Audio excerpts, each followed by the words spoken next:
इंद्रादिकृत भगवती दुर्गा स्तुति।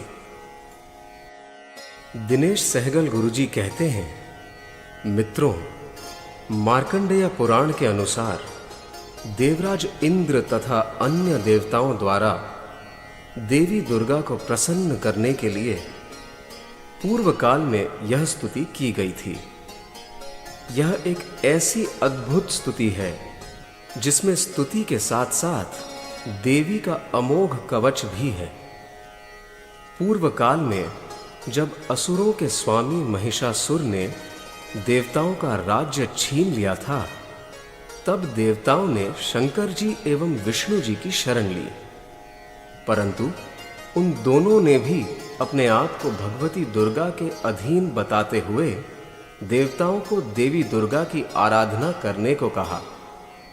देवताओं के द्वारा आराधना की जाने पर देवी दुर्गा ने महिषासुर और उसकी समस्त सेना को मौत के घाट उतार दिया। तब देवताओं ने यह शक्रादि नामक स्तुति की थी। इस स्तुति में देवता कहते हैं कि जो मनुष्य यह स्तुति करेंगे, उन्हें धन, यश, मन चाहा जीवन साथी, उत्तम संतान एवं स्वर्ग की प्राप्ति होगी। साथ ही जब जब वे भगवती दुर्गा का स्मरण करेंगे, तब तब देवी उनकी रक्षा करने के लिए सदैव उपस्थित रहेंगी। मध्यम चरित्र के विष्णु ऋषि हैं, महालक्ष्मी प्रमुख देवता हैं, छंद उष्णिक है, शाकंभरी शक्ति है, दुर्गा बीज है, वायु तत्व है और यजुर्वेद स्वरूप है। श्री महालक्ष्मी की प्रसन्नता के लिए मध्यम चरित्र के पाठ में इसका उपयोग होता है। आइए हम सब मिलकर स्वर्ग एवं समस्त संपत्तियों की प्राप्ति के लिए देवताओं द्वारा की गई स्तुति एवं कवच का पाठ करें।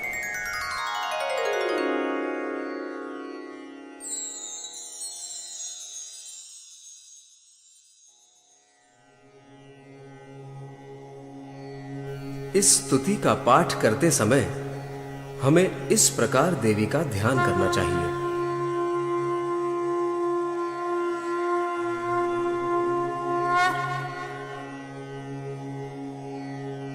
सिद्धि की इच्छा रखने वाले पुरुष जिनकी सेवा करते हैं तथा देवता जिन्हें सब ओर से घेरे रहते हैं, उन जया नाम वाली दुर्गा देवी का ध्यान करें। उनके श्री अंगों की आभा काले मेघ के समान श्याम है। वे अपने कटाक्षों से शत्रु समूह को भय प्रदान करती हैं। उनके मस्तक पर आबद्ध चंद्रमा की रेखा शोभा पाती है। वे अपने हाथों में शंख, चक्र, कृपाण और त्रिशूल धारण करती हैं। उनके 3 नेत्र हैं।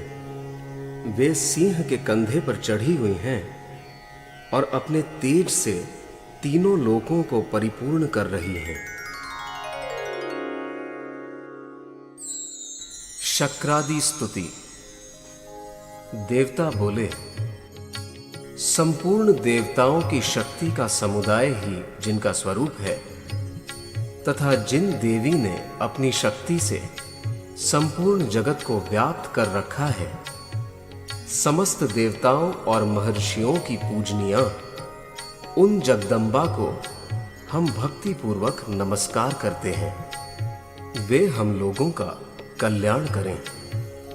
जिनके अनुपम प्रभाव और बल का वर्णन करने में भगवान शेषनाग, ब्रह्मा जी तथा महादेव जी भी समर्थ नहीं हैं, वे भगवती चंडिका संपूर्ण जगत का पालन एवं अशुभ भय का नाश करने का विचार करें। जो पुण्यात्माओं के घरों में स्वयं ही लक्ष्मी रूप से, पापियों के यहाँ दरिद्रता रूप से, शुद्ध अंतःकरण वाले पुरुषों के हृदय में बुद्धि रूप से, सत्पुरुषों में श्रद्धा रूप से तथा कुलीन मनुष्य में लज्जा रूप से निवास करती हैं। उन आप भगवती दुर्गा को हम नमस्कार करते हैं। देवी, आप संपूर्ण विश्व का पालन कीजिए। देवी, आपके इस अचिंत्य रूप का, असुरों का नाश करने वाले भारी पराक्रम का तथा समस्त देवताओं और दैत्यों के समक्ष युद्ध में प्रकट किए हुए आपके अद्भुत चरित्रों का हम किस प्रकार वर्णन करें। आप संपूर्ण जगत की उत्पत्ति में कारण हैं। आप में सत्व गुण, रजोगुण और तमोगुण, ये तीनों गुण मौजूद हैं। तो भी दोषों के साथ आपका संसर्ग नहीं जान पड़ता। भगवान विष्णु और महादेव जी आदि देवता भी आपका पार नहीं जान पाते। आप ही सबका आश्रय हैं। यह समस्त जगत आपका अंशभूत है, क्योंकि आप सबकी आदिभूत अव्याकृता परा प्रकृति है। देवी, संपूर्ण यज्ञों में जिसके उच्चारण से सब देवता तृप्ति लाभ करते हैं, वह स्वाहा आप ही हैं। इसके अतिरिक्त आप पितरों की भी तृप्ति का कारण हैं। अतएव सब लोग आपको स्वधा भी कहते हैं। देवी, जो मोक्ष की प्राप्ति का साधन है, अचिंत्य महाव्रत स्वरूपा है। समस्त दोषों से रहित, जितेंद्रिय, तत्व को ही सार वस्तु मानने वाले तथा मोक्ष की अभिलाषा रखने वाले मुनिजन जिसका अभ्यास करते हैं, वह भगवती पराविद्या आप ही हैं। आप शब्द स्वरूपा हैं। अत्यंत निर्मल ऋग्वेद, यजुर्वेद तथा उद्गीत के मनोहर पदों के पाठ से युक्त सामवेद का भी आधार आप ही हैं। आप तीनों वेद और छहों ऐश्वर्यों से युक्त हैं। इस विश्व की उत्पत्ति एवं पालन के लिए आप ही वार्ता के रूप में प्रकट हुई हैं। आप संपूर्ण जगत की घोर पीड़ा का नाश करने वाली हैं। देवी, जिससे समस्त शास्त्रों के सार का ज्ञान होता है, वह मेधा शक्ति आप ही हैं। दुर्गम भवसागर से पार उतारने वाली नौका रूप दुर्गा देवी भी आप ही हैं। आपकी कहीं भी आसक्ति नहीं है। कैटभ के शत्रु भगवान विष्णु के वक्ष स्थल में एकमात्र निवास करने वाली भगवती लक्ष्मी तथा भगवान चंद्रशेखर द्वारा सम्मानित गौरी देवी भी आप ही हैं। आपका मुख मंद मुस्कान से सुशोभित, निर्मल, पूर्ण चंद्रमा के बिंब का अनुकरण करने वाला और उत्तम सुवर्ण की मनोहर कांति से कमनीय है। तो भी उसे देखकर महिषासुर को क्रोध हुआ और सहसा उसने उस पर प्रहार कर दिया। यह बड़े आश्चर्य की बात है। देवी, वही मुख जब क्रोध से युक्त होने पर उदय काल के चंद्रमा की भांति लाल और तनी हुई भौहों के कारण विकराल हो उठा, तब उसे देखकर जो महिषासुर के प्राण तुरंत नहीं निकल गए।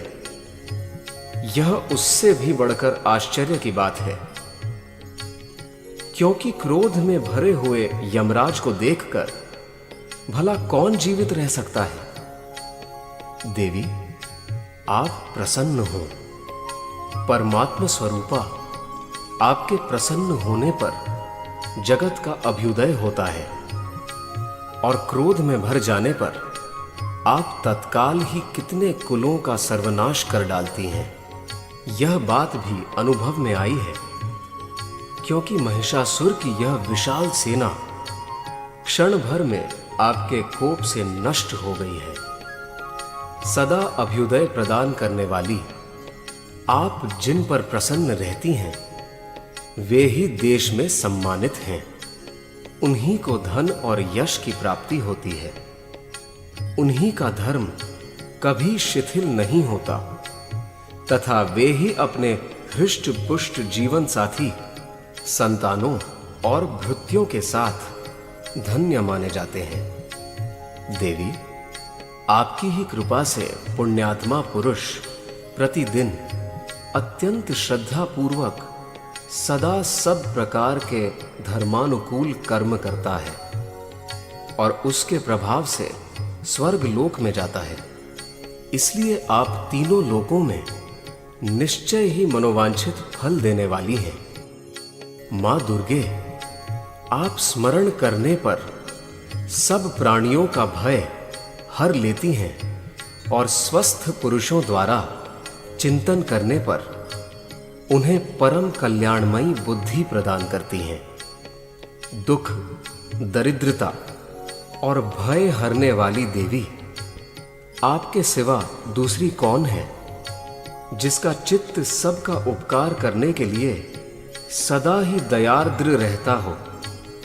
देवी, इन राक्षसों के मारने से संसार को सुख मिले तथा ये राक्षस चिरकाल तक नरक में रहने के लिए भले ही पाप करते रहे हों, इस समय संग्राम में मृत्यु को प्राप्त होकर स्वर्ग लोक में जाएं, निश्चय ही यही सोचकर आप शत्रुओं का वध करती हैं। आप शत्रुओं पर शस्त्रों का प्रहार क्यों करती हैं? समस्त असुरों को दृष्टिपात मात्र से ही भस्म क्यों नहीं कर देती? इसमें एक रहस्य है।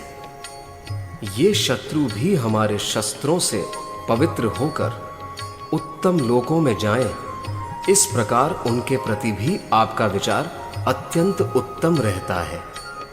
खड्ग के तेजपुंज की भयंकर दीप्ति से तथा आपके त्रिशूल के अग्रभाग की घनीभूत प्रभा से चौंधियाकर जो असुरों की आंखें फूट नहीं गई, उसमें कारण यही था कि वे मनोहर रश्मियों से युक्त चंद्रमा के समान आनंद प्रदान करने वाले आपके इस सुंदर मुख का दर्शन करते थे। देवी, आपका शील दुराचारियों के बुरे बर्ताव को दूर करने वाला है। साथ ही यह रूप ऐसा है जो कभी चिंतन में भी नहीं आ सकता और जिसकी कभी दूसरों से तुलना भी नहीं हो सकती, तथा आपका बल और पराक्रम तो उन दैत्यों का भी नाश करने वाला है जो कभी देवताओं के पराक्रम को भी नष्ट कर चुके थे। इस प्रकार आपने शत्रुओं पर भी अपनी दया ही प्रकट की है। वरदायिनी देवी, आपके इस पराक्रम की किसके साथ तुलना हो सकती है तथा शत्रुओं को भय देने वाला एवं अत्यंत मनोहर ऐसा रूप भी आपके सिवा और कहां है? हृदय में कृपा और युद्ध में निष्ठुरता, ये दोनों बातें तीनों लोकों के भीतर केवल आप में ही देखी गई हैं।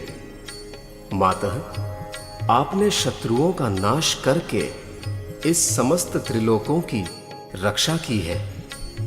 उन शत्रुओं को भी युद्ध भूमि में मार के स्वर्ग लोक में पहुंचाया है तथा उन्मत्त दैत्यों से प्राप्त होने वाले हम लोगों के भय को भी दूर कर दिया है।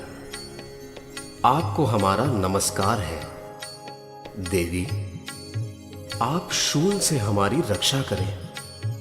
अंबिके, आप खड्ग से भी हमारी रक्षा करें तथा घंटा की ध्वनि और धनुष की टंकार से भी हम लोगों की रक्षा करें। चंडिके, पूर्व, पश्चिम और दक्षिण दिशा में आप हमारी रक्षा करें तथा ईश्वरी, अपने त्रिशूल को घुमाकर आप उत्तर दिशा में भी हमारी रक्षा करें। तीनों लोकों में आपके जो परम सुंदर एवं अत्यंत भयंकर रूप विचरते रहते हैं, उनके द्वारा भी आप हमारी तथा इस भूलोक की रक्षा करें। अंबिके, आपके कर पल्लवों में शोभा पाने वाले खड्ग, शूल और गदा आदि जो जो अस्त्र हों, उन सब के द्वारा आप सब ओर से हम लोगों की रक्षा करें।